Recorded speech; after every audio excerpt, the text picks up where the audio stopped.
उसी यज्ञ में मेरा आधा शरीर सोने का बन गया। उसके बाद मैं बहुत से यज्ञ में घूमता रहता हूँ कि कोई ऐसा यज्ञ मिले जिस यज्ञ में मेरा पूरा शरीर सोने का बन जाए। तो मैंने सुना था कि महाराज युधिष्ठिर बहुत बड़ा यज्ञ करा रहे हैं, तो मैं इस यज्ञ में आया, लेकिन यहाँ मेरा एक बाल भी सोना का नहीं बना। सारा अभिमान इनका चकनाचूर हो गया। सोचने लगे कि वो कौन यज्ञ था जिस यज्ञ में तेरा आधा शरीर सोने का बन गया। तो नेवला कहानी सुनाता है। नेवला कहता है गांव में वो पंडित जी थे, उस घर में मात्र 4 आदमी थे। पंडित जी का पुत्र था, उनकी पुत्र बहू थी, और पंडित जी की धर्म पत्नी और पंडित जी। जीविका उपार्जन का कोई साधन नहीं था, बस भिक्षा मांग करके भोजन करते थे, और 5 ही घर भिक्षा मांगते थे। मिल गया तो ठीक है, नहीं मिला तो उस दिन उपवास रह जाते थे। 4 दिन से पंडित जी के घर भोजन नहीं बना था। 5वें दिन किसी के घर मांगने गए, उसने 1 सेर सत्तू दिया, और सत्तू लेकर के आए भागे भागे, आंगन में थाली में सान करके उसको 4 भाग लगाया। 1 भाग बहू के लिए, 1 भाग बेटे का लिए, 1 भाग अपने धर्म पत्नी के लिए, और 1 अपने लिए। और जैसे भगवान का भोग लगा रहे थे, तब तक दरवाजे पर एक आदमी आवाज लगाया कि अरे इस घर में कोई है, हम 7 दिन का भूखा है, मुझे कुछ भोजन कराओ। तो पंडित जी के कान में आवाज गया कि भाई हम तो 4 दिन का भूखा, वो तो 7 दिन का भूखा है। तो अपने आगे का अपना जो भाग था भोजन का, वो ले करके आए, और दरवाजे पर देखे कंकाल जैसा एक भिखमंगा खड़ा था, उसी के हाथ में रखे, जैसे रखे एक ही बार में निकल गया। फिर उसके बाद मुंह के तरफ देखने लगा। पंडित जी आए तो पंडित जी की धर्म पत्नी ऐसी थी, कहीं महाराज वो बहुत भूखा है, तो हमारा लिए भाग ले जाकर भोजन करा दीजिए। वो भी लेकर गए, वो भी एक ही बार में ग्रहण करके फिर मुंह के तरफ देखने लगा। तो बेटा देखा तो बेटा कहा पिताजी बहुत भूखे हैं, तो हमारा भी भोजन ले जाकर करा दीजिए। वो भी ले जाकर के भोजन पंडित जी जब ले गए, तो बहू इंतजार कर रही थी कि पिताजी आएंगे तो इसी में से 4 भाग लगाया जाएगा, और उसमें से थोड़ा थोड़ा सब लोग पा करके पानी पी लेंगे। बताइए कैसे उस घर कितना सुंदर परिवार। बहू ऐसे सोच रही थी। फिर वो बेटा का भी भाग बोलेगा तो ग्रहण करके फिर मुंह के तरफ देखने लगा। तो पंडित जी ने बोला कि सरकार और चाहिए, तो बोला थोड़ा सा और होता तो आज मेरा आत्मा तृप्त हो जाता। आए तो बहू आंगन में पिताजी को देखकर बोली पिताजी बहुत भूखा है, एक दिन मेरा भाग ले जाकर उनको पवा दीजिए। वो जब लेकर गए और वो जब प्रसाद जब पा लिया, वही हाथ जहाँ धोया आचमन किया, जितना पानी गिरा था, वो नेवला बोला मैं वही पानी में लोट मारा, तो एक आदमी का हाथ धोने से कितना पानी गिरेगा, वही मेरा आधा शरीर जो भीगा, वो आधा शरीर सोने का बन गया। और थोड़े देर के बाद वो जो दरवाजे पर आए थे, वो कोई दूसरे नहीं, स्वयं भगवान विष्णु थे। परीक्षा लेने के लिए आए थे। तो भूखे के भोजन कराने जैसा कोई जगह नहीं है। हमारे बाबा जी तो यही बात समझाते हैं। बाबा जी कहते हैं कि देखो, हम बता रहे थे यज्ञ के बारे में कि कल ये यज्ञ की कोई प्रधानता इसमें नहीं है, और द्वापर में पूजा होता था। बहुत से माँ बहनें फूल तोड़ती, अगरबत्ती कपूर घी तेल दही दूध मीठा लेकर घर में मूर्ति लेकर के पूजा करती है। इस पूजा से भी कोई फायदा नहीं। पढ़ो कलयुग यज्ञ में जाकर जाना। कलयुग में पूजा पाठ का महत्व नहीं है। अच्छा आप पूजा करते हो, एक दिन तो आपका बुढ़ापा आएगा, और जब बुढ़ापा आएगा तो उस समय तो तुम्हारा पूजा छूट जाएगा। उस समय नहाने के लिए जाओगे, तेरा पोती तेरा पोता तेरी बहू मना करेगी दादी अब मत नहाओ, कल के नलके पर गिर जाओगे, हाथ पैर टूट जाएगा, तो बुढ़ापा में झुकेगा भी नहीं। तो कलयुग में क्या है कि कलयुग केवल नाम आधारा, सुमिर सुमिर नर उतरई पारा। कलयुग बहुत थोड़ा दिन के लिए 100 वर्ष का उसका उम्र है, और इसमें साधारण बनाया गया, केवल नाम के जपने से मुक्ति मिल जाएगी, नाम के जपने से ये जीव पार हो जाएगा। नाम के जैसा कोई साधना नहीं है। तो कलयुग में नाम ढूंढो, ये नाम कहाँ मिलेगा? तो नाम अपने मन से नाम जपने से नहीं होगा। अपने मन से किसी के खेत जाकर कुदाल से कोड़ दो, अपने मन से जाकर किसी का घर का दीवार पेंट कर दो, तुम्हें पैसा देगा? नहीं देगा। तो नाम तो है सतगुरु अधीना, सतगुरु के अधीन नाम है। सतगुरु बिन कोई नाम न चीन्हा, यही नाम का भेद बताते हैं। तो बाबा जय गुरुदेव जी महाराज कहते हैं कि नाम 2 तरह के होते हैं, एक वर्णात्मक नाम और एक धुनात्मक नाम।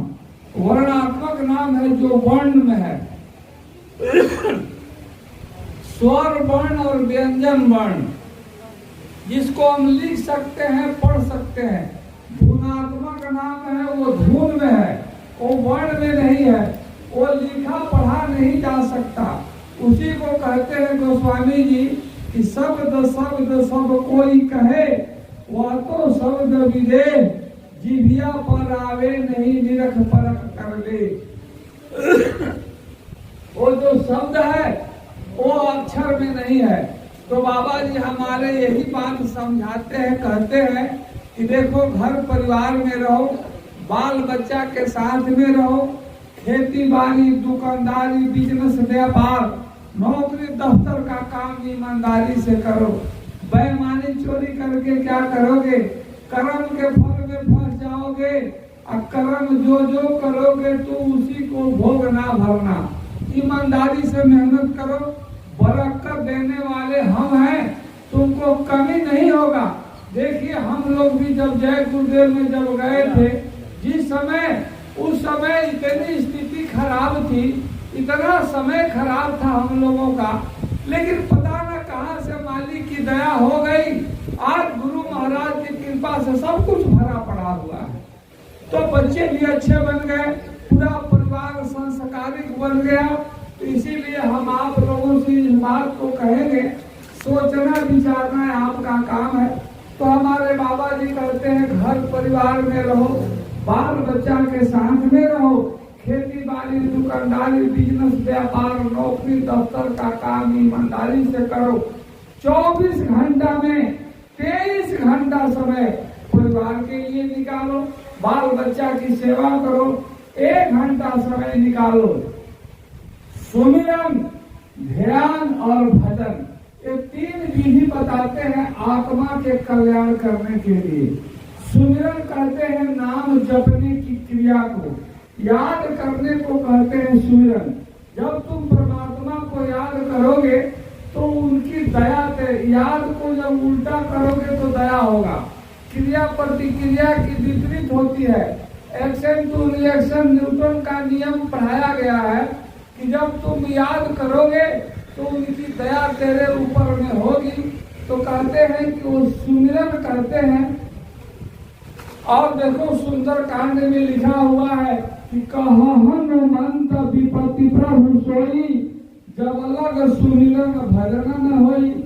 जब तक सुमिरन भजन नहीं होगा तब तक विपत्ति से साथ छूटने वाला नहीं है। तो सुमिरन करने के लिए बाबा जी कहते हैं कि नाम जो है एक माला ले लो, और माला लेकर नहाना धोना कोई जरूरत नहीं है। नहा लो तो अच्छी बात है, नहीं नहाओ कोई बात नहीं है।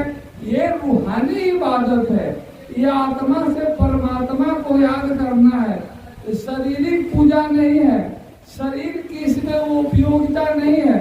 तो कहते हैं कि खटिया पर, चौकी पर, जमीन पर, दीवान पर, पलंग पर, जहाँ तुमको जगह मिले वहीं तुम बैठ जाओ।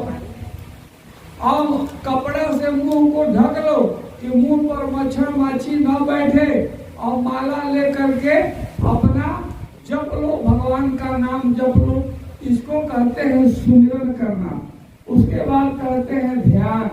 जो भगवान शंकर जी समाधि लगाते थे, ध्यान से धारणा समाधि, तो ये समाधि के बारे में कहते हैं कि शरीर में 2 आंख है और ये 2 कान है और ये नाक है, मुख है। ये शरीर के रक्षा के लिए बनाया गया। इस आंख से भगवान दिखाई कभी नहीं देगा। आप मंदिर में जाते हो तो मंदिर में मूर्ति दिखाई देता, उसमें भगवान के सूरत दिखाई नहीं देता है। भगवान तो सपने में भी नहीं दिखाई देते हैं।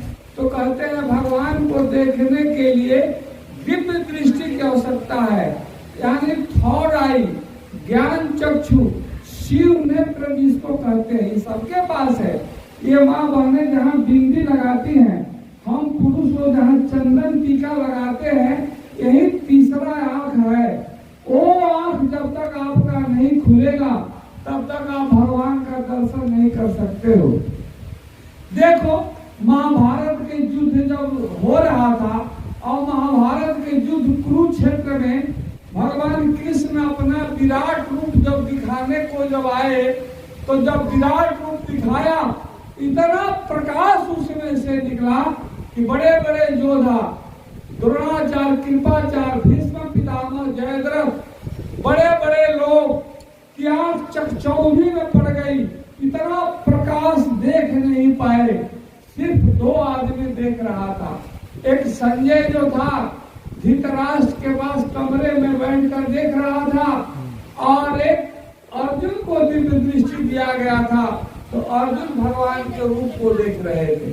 तो भगवान को देखने के लिए तीसरी आंख चाहिए, और तीसरा आंख ये ऑपरेशन करने से नहीं खुलेगा। दुनिया में कहीं ऐसा आई हॉस्पिटल नहीं बना है। देखो अगर ये आंख में बीमारी हो जाता है तो आदमी कहता है कि हमको आंख से दिखाई नहीं देता, आंख से धुंधला दिखाई देता है, आंख से साफ दिखाई नहीं देता। तो अगल बगल के लोग बता देते हैं कि चले जाओ लहान, चले जाओ भैरहवा, चले जाओ शीतलपुर, चले जाओ सीतापुर, जहाँ जहाँ आँख का हॉस्पिटल है वहाँ लोग अपने अपने हिसाब से बताते हैं। लेकिन ये कोई नहीं पूछता कि हमको भगवान दिखाई नहीं देते, ये आँख कहाँ खुलेगा। इस आँख को खोलने के लिए आपको महात्मा के पास जाना पड़ेगा। महात्मा युक्ति बताएंगे, वही युक्ति के अनुसार बैठ करके, अभी आपके सामने देखो प्रेमी ध्यान में बैठे थे, सर पे कपड़ा डाल करके ध्यान, तो यहाँ तो 2 मिनट के लिए बैठे थे, 5 मिनट के लिए। आप अपने घर में अभ्यास करो, गुरु से ज्ञान लेकर के। सच्चा गुरु यही रास्ता बताता है। सच्चा गुरु आपके धोती कुर्ता, रुपया पैसा, धन दौलत देने से खुश नहीं होता है। सच्चा गुरु है वो आपके भजन करने से खुश होता। सच्चा गुरु है वो आपके आचार विचार से, आपके सेवा करने से खुश होता। तो हमारे बाबा जी कहते हैं कर्म 2 तरह के हैं, एक पाप कर्म है, एक पुण्य कर्म है। एक अच्छा कर्म है, एक बुरा कर्म है। दोनों कर्म बंधन है। पुण्य करोगे, दान उपदान करोगे, पुण्य करोगे, पूजा पाठ करोगे, जब उपदान करोगे, क्या होगा? पुण्य आपके जीवन में होगा। और जब पुण्य होगा तो उसका फल होगा कि स्वर्ग आपको मिल जाएगा।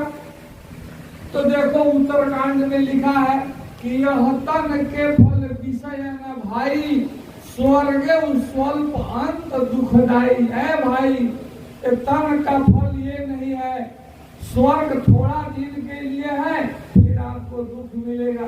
स्वर्ग में चले गए, बहुत कल्प तक स्वर्ग में रहोगे। उसके बाद जब पुण्य क्षीण हो जाएगा तो वहां से आपको भेज देगा बड़े बड़े सेठ साहूकार के घर में, राजा महाराजा के घर में। तो चाहे रानी के गर्भ में आ जाओ, चाहे रंग के गर्भ में आ जाओ, गर्भ तो गर्भ है। ऐसा थोड़ी है कि रानी के गर्भ में एसी चल रहा है और कोई गरीब आदमी की औरत है उसके गर्भ में एसी नहीं। गर्भ की पीड़ा सबको सहना पड़ेगा और उसमें बहुत कष्ट है।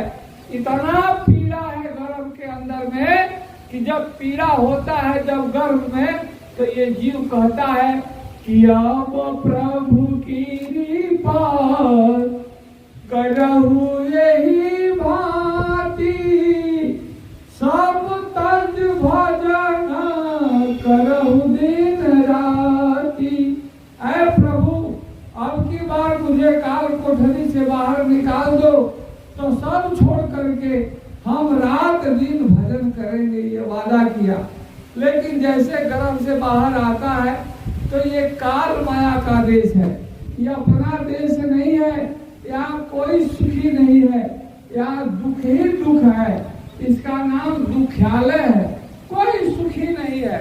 थोड़े दिन के लिए घर मकान जवानी में आया तो सोच रहा जो सुख है, तो आगे बुढ़ापा दुखदाई खड़ा है। बुढ़ापा में दांत टूट जाएगा, आंख से दिखाई नहीं देगा, घुटने घुटने में दर्द हो जाएगा, तेरी बाणी सुनने के लिए कोई तेरे पास नहीं आएगा। देखो अपने ही घरों में जो बूढ़े हो गए, जो चला नहीं जाता है, उनसे कितना तकलीफ है उनको।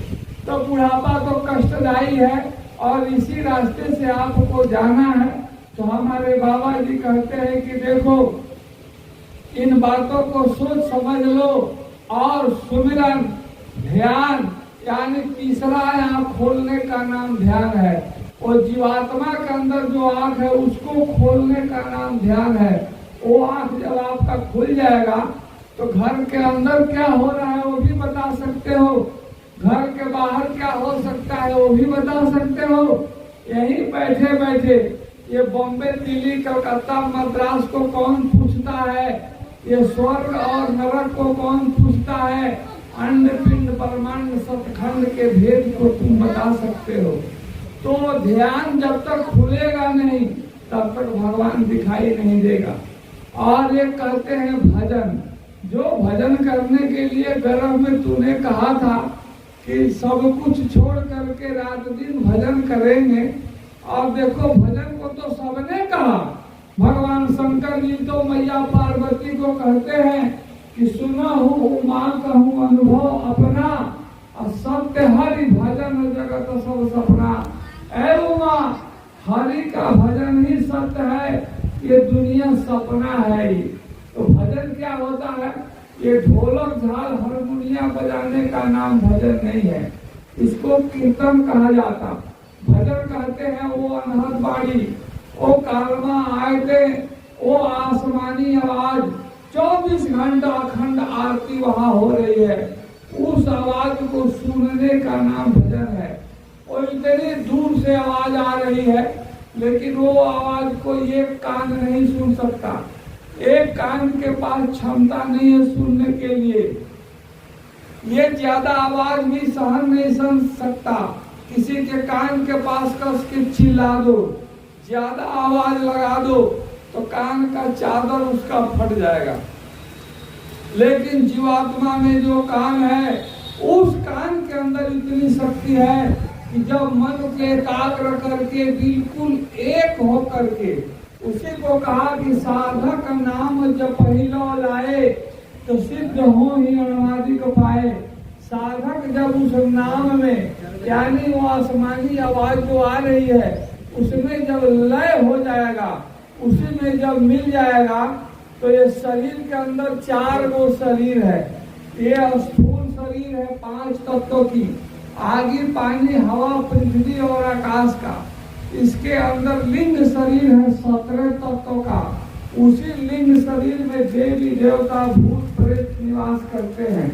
तो ये शरीर का जो भोजन है वो अन्न साग सब्जी फल फ्रूट है। जो लिंग शरीर है उसका भोजन सुगंध है, इसीलिए घर में अगरबत्ती जलाते, घी कपूर जलाते। लेकिन अगरबत्ती मत जलाओ, अगरबत्ती चलाओगे कंगाल हो जाओगे। अगरबत्ती के अंदर में बांस की तिल्ली लगी है और बांस जलाना नहीं चाहिए। बांस जलाना नुकसान करेगा आपको। उसके जगह धूप बत्ती जलाओ, नहीं तो बाजार से धूप खरीद करके ले आओ और अपने हाथ से गाय का शुद्ध घी दूध से निकाल करके शुद्ध घी अपने हाथ का बनाया हुआ मिक्स करके उसमें, तब उसको धूप में जलाओगे तो ये देवी देवता आपके घर के प्रसन्न रहेंगे। वो बाजार से जो घी आप लाते हो वो घी नहीं है, वो सब गोरू का चर्बी है, वो सब सुअर का, गाय का, भैंस का चर्बी है। तो जिस घर में चर्बी जलाया जाएगा उस घर में भूत प्रेत, हाँकनी डाकनी पिचासनी प्रेतों का अड्डा हो जाएगा। यही आज कारण है कि किसी के घर में सुख शांति नहीं है। सब घर में लड़ाई झगड़ा मार पीट कोहराम। बाप का बात बेटा नहीं मानता, बेटा के बात बाप नहीं मानता। घर के अंदर में सास भोजन बनाती है, बहू बैठ के खा रही है। बहू को लाज नहीं है कि सास झाड़ू लगा रही है। ऐसा क्यों ऐसा हो गया? कारण यही है कि बुद्धि बदल गई, मन में कुमति समा गया। और गोस्वामी जी ने लिखा है कि जहाँ सुमति तहाँ संपत्ति नाना, जहाँ कुमति तहाँ विपत्ति निधाना। जहाँ कुमति होगा वहाँ विपत्ति आएगा, जहाँ सुमति होगा वहाँ संपत्ति आएगा। तो सुमति कहाँ मिलेगा? सुमति कौन जगह? सुमति बाजार में नहीं मिलेगा, सुमति मिलेगा ये गुरु के पास। देखो लिखा हुआ है कि तिमरी गया रवि देखते, कुमति गया गुरु ज्ञान। गुरु का जब ज्ञान मिलेगा तो कुमति दूर हो जाएगा, और कुमति दूर होगा तो सुमति आएगा, सुमति आएगा तो संपत्ति घर के अंदर आएगा। तो कुमति गया गुरु ज्ञान, और सुमति गया अति लोभ से, भक्ति गया अभिमान। सारे बातें तो शास्त्र वेद में बताई गई, सोचना और उसको समझना और जानना है। तो हर घर के अंदर में ये हो गया।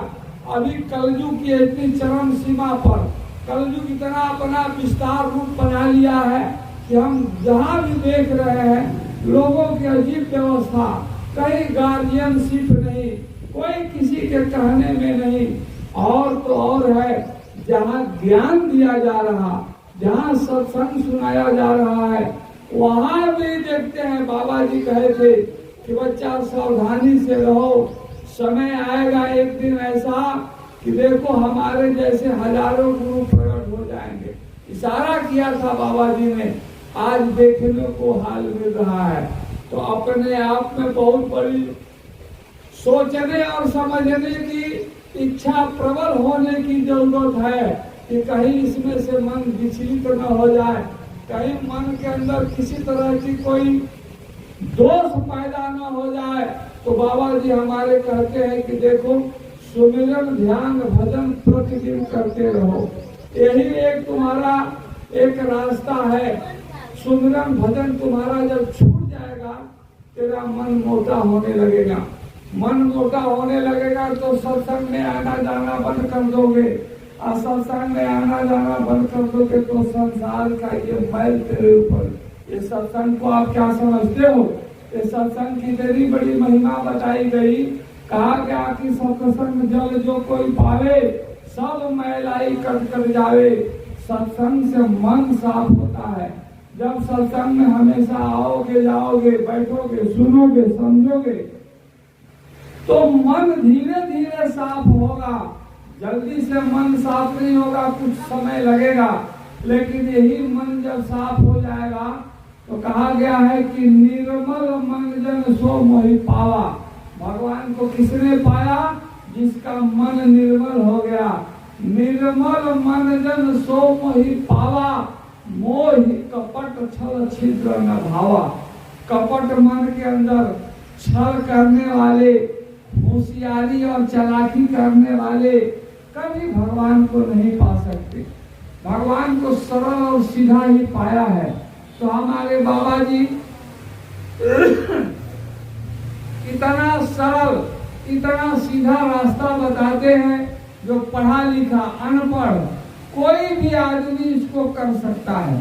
तो बाबा जी कहते हैं 24 घंटा में 23 घंटा परिवार की सेवा करो, 1 घंटा समय निकालो, खटिया पर, चौकी पर, दीवान पर, पलंग पर, चटाई पर, जहाँ तुमको जगह मिल जाए वहीं बैठ जाओ, सर पे कपड़ा डाल लो, सुमिरन ध्यान और भजन करो। तो भजन जब करोगे तो मुक्ति जीते जी होता, मरने के बाद मुक्ति नहीं होता, प्रमाण ही नहीं है। श्रीमद् भागवत पढ़ो, गरुड़ पुराण पढ़ो, गरुड़ पुराण के अंदर में 16 अध्याय लिखा हुआ है। उसके 16वें अध्याय में स्पष्ट वेद व्यास जी लिखते हैं कि जो जीव अपने जीवन काल में संत सतगुरु के शरण में चला गया, सतगुरु से नाम दान लिया, उसको कोई कर्म कांड करने की जरूरत नहीं है। 16वें अध्याय में लिखा हुआ है। तो बाबा जी हमारे कहते हैं जीते जी मुक्त हो जाओ। मुक्त का मतलब छुटकारा। इस शरीर के अंदर बताया